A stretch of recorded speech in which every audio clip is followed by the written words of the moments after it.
गुरु रूप प्यारी साध संगत जी, वाहिगुरु जी का खालसा, वाहिगुरु जी की फतेह।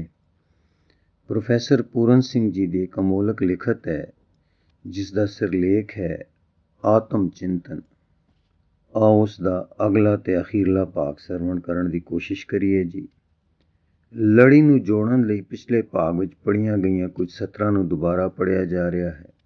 ਮੇਰੇ ਵਿਚਾਰ ਤਰਕ ਮੂਲਕ ਨਿਯਮਾਂ ਦੀ ਪਾਲਣਾ ਨਹੀਂ ਕਰਦੇ। ਘੰਟਿਆਂ ਬੱਧੀ ਮੈਂ ਊਸ਼ਾ ਤੇ ਨਿਸ਼ਾ ਸਾਵੇਂ ਬੈਠ ਨਵੇਂ ਆਉਂਦੇ ਖੇੜਿਆਂ ਦੇ ਆਗਮਨ ਨੂੰ ਤੱਕਦਾ, ਜਦੋਂ ਖਿੜਦੇ ਖਿੜਦਾ, ਜਦੋਂ ਬੰਦ ਹੁੰਦੇ ਬੰਦ ਹੋ ਜਾਂਦਾ। ਇਸ ਤਰ੍ਹਾਂ ਦੇ ਕਿਸੇ ਇੱਕ ਵਿਹਾਰ ਸੰਗ ਖਲੋ ਸਕਣਾ ਆਨੰਦ ਦੀ ਉਹ ਘਟਨਾ ਜੋ ਮੇਰੇ ਅੰਦਰ ਹੀ ਵਾਪਰ ਸਕਦੀ, ਬਾਹਰ ਨਹੀਂ। ਮੇਰਾ ਵਿਚਾਰ ਆਪਣੀ ਹੀ ਰੁੱਤ, ਥਾਂ ਤੇ ਜਲਵਾਯੂ ਦੀ ਚੋਣ ਕਰ ਲੈਂਦਾ। ਹੁਣ ਹਾਲ ਇੱਕ ਤਰ੍ਹਾਂ ਦੇ, ਸਿਆਲ ਦੂਜੀ ਤਰ੍ਹਾਂ ਦੇ ਵਿਚਾਰਾਂ ਨੂੰ ਜਨਮ ਦਿੰਦਾ।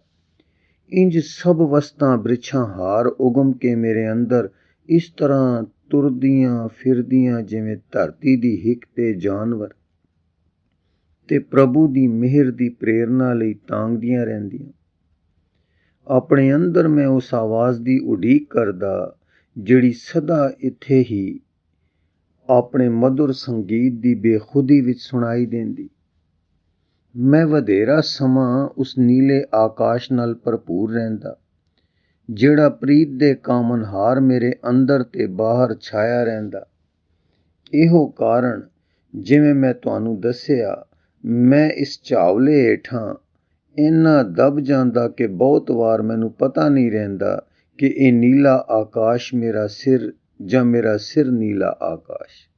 ਮੈਂ ਸੋਚਾਂ ਦੇ ਪ੍ਰਚਲਿਤ ਅਮਲਾਂ ਨੂੰ ਵਰਤੋਂ ਵਿੱਚ ਨਹੀਂ ਲਿਆਉਂਦਾ, ਜਿਵੇਂ ਕਿ ਸਾਹ ਕਦੀ ਪਹਿਲਾਂ ਲਿਆਉਂਦਾ। ਮੈਂ ਤਾਂ ਆਪਣੇ ਆਪ ਨੂੰ ਖਾਲੀ ਕਰ ਦੇਣ ਦੇ ਸਦਗੁਣਾਂ ਉੱਤੇ ਹੀ ਅਮਲ ਕਰਦਾ। ਆਪਣੀਆਂ ਅੱਖਾਂ ਤਟ ਰਹਿਤ ਆਕਾਸ਼ ਦੇ ਸਿਰੇ ਵੱਲ ਪਸਾਰ ਦੇਂਦਾ, ਵਗਦੀ ਨਦੀ ਦੇ ਕੰਢੇ ਬੈਠ ਵਗਦੇ ਤਲ ਤੇ ਲਹਿਰਾਂ ਦੀ ਖੇਡ ਤੱਕਦਾ ਤੇ ਆਪਣੇ ਬਿਸਤਰ ਤੇ ਲੇਟ ਤਾਰਿਆਂ ਨਾਲ ਛੁਪਣ ਛੋਹਤ ਖੇਡਦਾ। ਉਦੋਂ ਮੈਂ ਸੋਚ ਹੀ ਕੀ ਸਕਦਾ ਜਦੋਂ ਜੀਵਨ ਦੀ ਖੁਸ਼ੀ ਅਚਨਚੇਤ ਮੈਨੂੰ ਆ ਘੇਰਦੀ। ਕੇਵਲ ਮੇਰੇ ਜਵਾਨੀ ਦੇ ਸੂਹੇ ਪੱਕੇ ਛਿਣ ਮੈਨੂੰ ਸ਼ਕਤੀ ਦੇਂਦੇ ਤੇ ਮੈਂ ਭਾਵਾਵੇਸ਼ ਵਿੱਚ ਥਰਥਰਾ ਉੱਠਦਾ। ਸਾਵਣ ਮਾਹ ਦੇ ਸੁਰਮਈ ਸੰਦਲੀ ਬਦਲ ਲੰਘਦੇ ਮੇਰੇ ਅੰਦਰ, ਆਪਣੀਆਂ ਮਧੁਰ ਤਰਲ ਧੁਨਾਂ ਛੇੜਦੇ। ਬਿਜਲੀ ਚਮਕਦੀ ਤੇ ਗਰਜ ਉੱਠਦੀ ਮੇਰੇ ਅੰਦਰ। ਗੁਲਾਬਾਂ ਦਾ ਮੀਂਹ ਵਰਦਾ। ਜਦੋਂ ਇਹ ਰੁੱਤ ਗੁਜ਼ਰ ਜਾਂਦੀ, ਮੈਂ ਉਦੋਂ ਵੀ ਅਹਿਲ ਖੜਾ ਰਹਿੰਦਾ ਤਾਂ ਜੋ ਉਸੇ ਤਰ੍ਹਾਂ ਇਸ ਖੁਸ਼ੀ ਦੇ ਹੁਲਾਰੇ ਨੂੰ ਮਾਣ ਸਕਾਂ। ਮੈਂ ਫਿਰ ਬਾਹਰ ਜਾਂਦਾ, ਬਿਜਲੀ ਦੀ ਛਿਣ ਭੰਗਰਤਾ ਨੂੰ ਵਹਿਸ਼ੀਆਂ ਹਾਰ ਘੁੱਟ ਕੇ ਫੜ ਲੈਂਦਾ ਤਾਂ ਜੋ ਸੁਹੱਪਣ ਦੀ ਅਨੰਤਤਾ ਨੂੰ ਆਪਣੇ ਕਲਾਵੇ ਵਿੱਚ ਘੁੱਟ ਸਕਾਂ। ਮੈਂ ਤਾਰੇ ਨਿਗਾਰ ਜਾਂਦਾ, ਨਿਰੋਲ ਪੁਲਾੜ ਨੂੰ ਖਾ ਜਾਂਦਾ, ਸਮਸਤ ਕਾਲਾਂ ਨੂੰ ਆਪਣੇ ਅੰਦਰ ਇਕੱਠਾ ਕਰ ਲੈਂਦਾ। ਮੈਂ ਪੌਣ ਪਾਣੀ ਤੇ ਅਗਨੀ ਨੂੰ ਪਹਿਨਣ ਲਈ ਉੱਠਦਾ। ਮੈਂ ਹਰ ਰਸਤੇ ਚੋਂ ਬਾਹਰ ਨੱਠ ਉੱਠਦਾ ਤਾਂ ਜੋ ਉਹਨਾਂ ਦੇ ਦਿਲਾਂ ਦੇ ਧੁਰ ਅੰਦਰ ਆਪਣੇ ਆਪ ਨੂੰ ਬੈਠਿਆਂ ਲੱਭ ਸਕਾਂ। ਮੈਂ ਮੁੜ ਆਪਣੇ ਆਪ ਨੂੰ ਪ੍ਰੀਤ ਦੇ ਬੰਧਨਾਂ ਤੋਂ ਮੁਕਤ ਕਰਦਾ, ਪਰ ਆਪਣੇ ਆਪ ਨੂੰ ਸਦਾ ਉਸ ਦੀਆਂ ਬਾਹਾਂ ਵਿੱਚ ਘੁੱਟਿਆ ਵੇਖਦਾ ਜੋ ਕਿਸੇ ਮਹਾਂ ਆਨੰਦ ਵਿੱਚ ਮੇਰੇ ਦੁਆਲੇ ਪੀੜੀਆਂ ਹੋ ਜਾਂਦੀਆਂ। ਆਹ, ਮਨੋਵੇਗਾਂ ਦਾ ਝਾਵਲਾ ਮੈਨੂੰ ਆ ਘੇਰਦਾ। ਹਰ ਚੀਜ਼ ਦੀ ਘੁੱਟਣੀ ਵਿੱਚ ਮੈਂ ਗੁਆਚ ਜਾਂਦਾ। ਮੈਂ ਆਪਣਾ ਆਪ ਭੁੱਲ ਜਾਂਦਾ। ਮੈਂ ਪਿਘਲ ਜਾਂਦਾ, ਮੈਂ ਪਿਘਲ ਜਾਂਦਾ। ਜਿਵੇਂ ਸਾਗਰ ਵਿੱਚ ਬਰਫ਼ ਦਾ ਗੋੜਾ, ਮੈਂ ਡਿੱਗ ਪੈਂਦਾ, ਮੈਂ ਡਿੱਗ ਪੈਂਦਾ ਜਿਵੇਂ ਵਹਿੰਦੇ ਪਾਣੀ ਤੇ ਚੰਨ ਦੀਆਂ ਰਿਸ਼ਮਾਂ। ਕੀ ਸਭ ਹੈ ਮੈਂ ਵਿੱਚ ਜਾਂ ਮੈਂ ਸਭ ਵਿੱਚ? ਮੈਂ ਆਪਣੇ ਪਰਛਾਵੇਂ ਤੋਂ ਬਾਹਰ ਉੱਠਦਾ ਤੇ ਸਭ ਚਾਨਣ ਮੇਰੀ ਛੋਹਲੀ ਘੁੱਟਣੀ ਵਿੱਚ ਆ ਜਾਂਦਾ। ਮੇਰੀ ਅਸਲੀ ਵਿਦਿਆ ਸਾਰੀ ਮਾਨਸਿਕ ਸਾਮੱਗਰੀ ਦੇ ਲੈਅ ਹੋ ਜਾਣ ਨਾਲ ਆਰੰਭ ਹੁੰਦੀ। ਮੈਂ ਆਤਮ ਗਿਆਨ ਦਾ ਪਹਿਲਾ ਅੱਖਰ, ਸਾਰੀ ਸਿੱਖੀ ਵਿਦਿਆ ਨੂੰ ਅਣਸਿੱਖ ਕੇ ਸਿੱਖਿਆ। ਆਤਮ ਤਿਆਗ ਚੋਂ ਮੈਨੂੰ ਉਹ ਪ੍ਰਭੂ ਮਿਲਿਆ ਜਿਸ ਨੂੰ ਅਨੰਤ ਪਿਆਰ ਦਾ ਸੰਗੀਤ ਪ੍ਰਿਯਤਮ, ਮਧੁਰਤਮ ਤੇ ਸੁੰਦਰਮ ਕਹਿ ਕੇ ਪਿਆਰਦਾ। ਕੀ ਮੈਂ ਕਿਹਾ ਸੀ ਕਿ ਮੈਂ ਉਸ ਨੂੰ ਲੱਭ ਲਿਆ? ਸੱਚ ਤਾਂ ਇਹ ਹੈ ਕਿ ਉਸ ਨੂੰ ਸਦਾ ਭਾਲੀਦਾ, ਸਦਾ ਸਿਮਰਨ ਦੁਆਰਾ ਉਸ ਦਾ ਨਵਾਂ ਨਾਮ ਧਰੀਦਾ ਤੇ ਉਸ ਦਾ ਗਾਇਨ ਕਰੀਦਾ। ਵਾਹ ਵਾਹ, ਸਦਾ ਤੇਰੀ ਜੈ ਜੈਕਾਰ।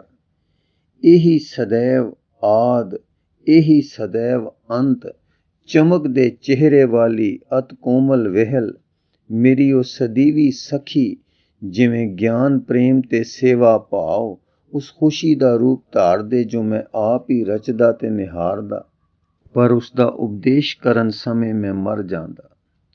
ਕੱਖਾਂ ਦੀ ਨਿੱਕੀ ਝੁੱਗੀ ਵਿੱਚ ਮੈਂ ਇਕੱਲਾ ਰਹਿੰਦਾ, ਕੱਖਾਂ ਦੇ ਵਿਛੋਣੇ ਤੇ ਲੇਟਦਾ। ਜਦ ਸਾਰਾ ਨਗਰ ਧੂੜ ਵਲੇਟੀ ਨੀਂਦ ਵਿੱਚ ਊਂਘਦਾ, ਮੈਂ ਆਪਣੇ ਆਪ ਨੂੰ ਉੱਚਾ ਉੱਠਦਾ ਪ੍ਰਤੀਤ ਕਰਦਾ ਤੇ ਮੇਰੇ ਨਾਲ ਹੀ ਮੇਰੀ ਝੁੱਗੀ ਤੇ ਵਿਛੋਣਾ ਉੱਠ ਖਲੋਂਦੇ। ਮੈਨੂੰ ਇੰਜ ਲੱਗਦਾ ਮੇਰਾ ਘਰ ਆਂਗਨ ਖੰਭਾਂ ਉੱਤੇ ਸਵਾਰ ਹੋ ਤਾਰੇ ਹਾਰ ਬਾਦਸ਼ਾਹੀ ਮਹਿਲਾਂ ਤੇ ਸਭ ਤ੍ਰਿਸ਼ਨਾਵਾਂ ਦੀ ਖੁਆਰੀ ਤੋਂ ਉੱਚਾ ਉੱਠਦਾ। ਇੱਥੇ ਫਲਸਫਾ ਨਿਰੋਲ ਕਵਿਤਾ ਬਣ ਜਾਂਦਾ। ਕੀ ਅਸਾਂ ਗੋਇਟੇ ਨੂੰ ਇੰਜ ਕਹਿੰਦਿਆਂ ਨਹੀਂ ਸੁਣਿਆ? ਆਓ ਮੈਂ ਤੁਹਾਨੂੰ ਦੱਸਾਂ ਕਿ ਮਨੁੱਖ ਦਾ ਸਰਵਉੱਚ ਕਰਤੱਵ ਕੀ ਕਿਸੇ ਜਗਤ ਦੀ ਹੋਂਦ ਨਹੀਂ ਸੀ। ਇਹ ਸਭ ਮੇਰੀ ਰਚਨਾ। ਇਹ ਮੈਂ ਹੀ ਸਾਂ ਜਿਸ ਨੇ ਸੂਰਜ ਨੂੰ ਸਾਗਰ ਤੋਂ ਉੱਪਰ ਲਿਆਂਦਾ। ਚੰਦਰਮਾ ਨੇ ਆਪਣਾ ਪਰਿਵਰਤਨਸ਼ੀਲ ਮਾਰਗ ਮੇਰੇ ਸਾਂਗੀ ਆਰੰਭ ਕੀਤਾ। ਮਨੁੱਖ ਦੀ ਵਾਸਤਵਿਕ ਕੁਸ਼ਲਤਾ ਇਸੇ ਦਸ਼ਾ ਵਿੱਚ ਲੁਕੀ ਪਈ। ਉਹ ਲੋਕ ਮਹਾਨ ਜਿਹੜੇ ਉਸ ਦੀ ਵਿਹਲ ਦੀ ਸਰਵਉੱਚ ਅਮੀਰੀ ਵਿੱਚ ਵਿਚਰਦੇ, ਜਿਹੜੀ ਸਿਰਜਣਾ ਦੇ ਦੈਵੀ ਆਨੰਦ ਨਾਲ ਤਰੰਗਤ ਹੁੰਦੀ। ਬਹੁਤ ਸਾਰੇ ਉੱਚ ਵਿਦਵਾਨਾਂ ਦੀਆਂ ਖੋਪੜੀਆਂ ਗੁੰਝਲਦਾਰ ਵਿਚਾਰ ਦੀ ਪੀੜਾ ਨਾਲ ਦੁਖਦੀਆਂ ਰਹਿੰਦੀਆਂ, ਪਰ ਇਸ ਦੇ ਟਾਕਰੇ ਮੈਂ ਅਨਪੜ੍ਹ ਕਿਸਾਨ ਕੁੜੀਆਂ ਨੂੰ ਸ਼ਹਿਜ਼ਾਦੀਆਂ ਹਾਰ ਆਤਮ ਪਛਾਣ ਦੀ ਦੈਵੀ ਅਨੁਭਵੀ ਸ਼ਾਨ ਵਿੱਚ ਫਿਰਦੀਆਂ ਤੱਕੀਆਂ। ਮੈਂ ਉਹਨਾਂ ਨੂੰ ਆਪਣੀ ਅੱਖੀ ਖੁਸ਼ੀ ਦੇ ਮਧੁਰ ਗੀਤਾਂ ਵਿੱਚ ਪੰਛੀਆਂ ਹਾਰ ਥਰਥਰਾਂਦੇ ਦੇਖਿਆ। ਉਹਨਾਂ ਦਾ ਸਾਰਾ ਬਦਨ ਪਵਨ ਤੇ ਚਾਨਣ ਦੀ ਨਿੱਕੀ ਛੂਹ ਨਾਲ ਕੰਬਦਾ।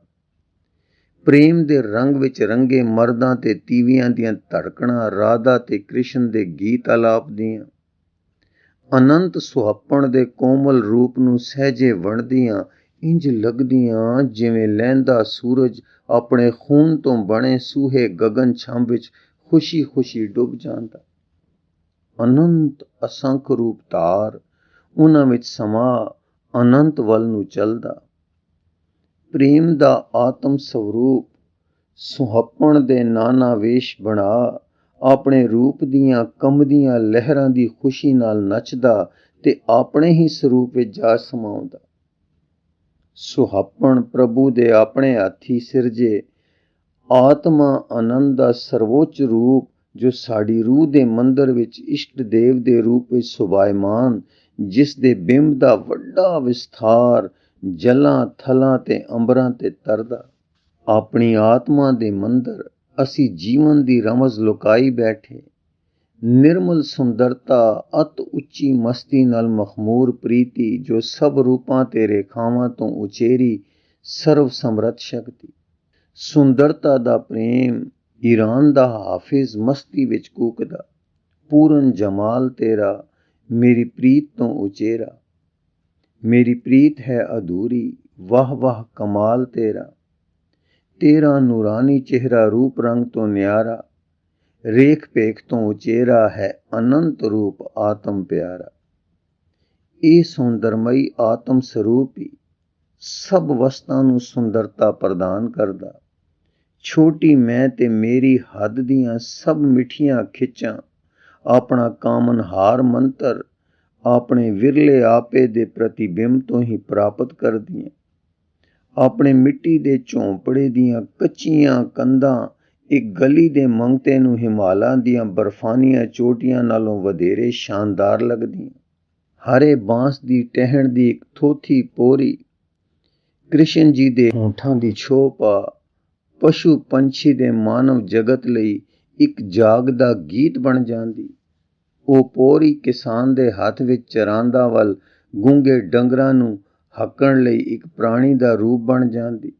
ਉਹ ਦਿਨ ਕਦੋਂ ਚੜ੍ਹੇਗਾ ਮੇਰੇ ਅਨੰਤ ਕਿ ਮੈਂ ਇੱਕ ਬਾਦਸ਼ਾਹ ਤੇਰੀ ਸੁੰਦਰਤਾ ਦੇ ਪਰਮ ਆਨੰਦ ਦਾ ਵਰਦਾਨ ਪਾ ਤੇਰੇ ਵਿੱਚ ਧਿਆਨ ਮਗਨ ਬੈਠਾ ਵਗ ਰਹੀ ਗੰਗਾ ਵਿੱਚ ਧੋਤੇ ਸੈਲ ਆਸਣ ਤੇ ਚਿਰ ਤੋਂ ਮੌਨ ਤੇ ਮੇਰਾ ਸਗਲਾ ਆਪਾ ਆਨੰਦ ਵਿੱਚ ਮਖਮੂਰ ਹੰਝੂ ਡਿੱਗਦੇ ਮਾਲਾ ਦਾ ਮਣਕਾ ਹੋ ਮੇਰੀਆਂ ਮੁੰਦੀਆਂ ਅੱਖਾਂ ਚੋਂ ਮੈਂ ਤੇਰੇ ਪਿਆਰ ਵਿੱਚ ਇੰਨਾ ਨਿਰਜੀਵ ਕਿ ਮੇਰੇ ਦੋਹਾਂ ਮੋਢਿਆਂ ਤੇ ਚਿੜੀਆਂ ਬੈਠ ਪੀਣ ਮੇਰੀਆਂ ਅੱਖਾਂ ਦੇ ਆਨੰਦ ਅਥਰੂ। ਇਹ ਸੋਚ ਕਿ ਇਹ ਗੰਗਾ ਦੀਆਂ ਮੋਤੀ ਬੂੰਦਾਂ ਮੇਰੇ ਅਥਰੂ ਪੀਂਦੀਆਂ ਇਸ ਤਰ੍ਹਾਂ ਤੱਕਣ ਇੱਕ ਦੂਜੀ ਵੱਲ ਇੱਕ ਸੰਤੋਸ਼ ਭਰੀ ਤੱਕਣੀ ਤੇ ਸਮਝ ਮੈਨੂੰ ਇੱਕ ਪਥਰੀਲੀ ਚਟਾਨ ਆਪਣੇ ਸਿੰਘ ਨੰਗੀ ਪਿੱਠ ਤੇ ਰਗੜਨ ਆ ਜੰਗਲੀ ਹਿਰਨ ਹਰ ਚਰਨ ਕੰਵਲ ਮਕਰੰਦ ਲੋਭਿਤ ਮਨੋ ਅੰਨ ਦੇ ਨੋ ਮੋਏ ਆਈ ਪਿਆਸਾ ਕਿਰਪਾ ਜਲ ਦੇ ਨਾਨਕ ਸਾਰੰਗ ਕਉ ਹੋਏ ਜਾਤੇ ਤੇਰੇ ਨਾਏ ਵਾਸਾ। ਗੁਰੂ ਗ੍ਰੰਥ ਸਾਹਿਬ ਜੀ ਤਨਾਸਰੀ ਮਹੱਲਾ ਪਹਿਲਾ। ਵਾਹਿਗੁਰੂ ਜੀ ਕਾ ਖਾਲਸਾ ਵਾਹਿਗੁਰੂ ਜੀ ਕੀ ਫਤਿਹ।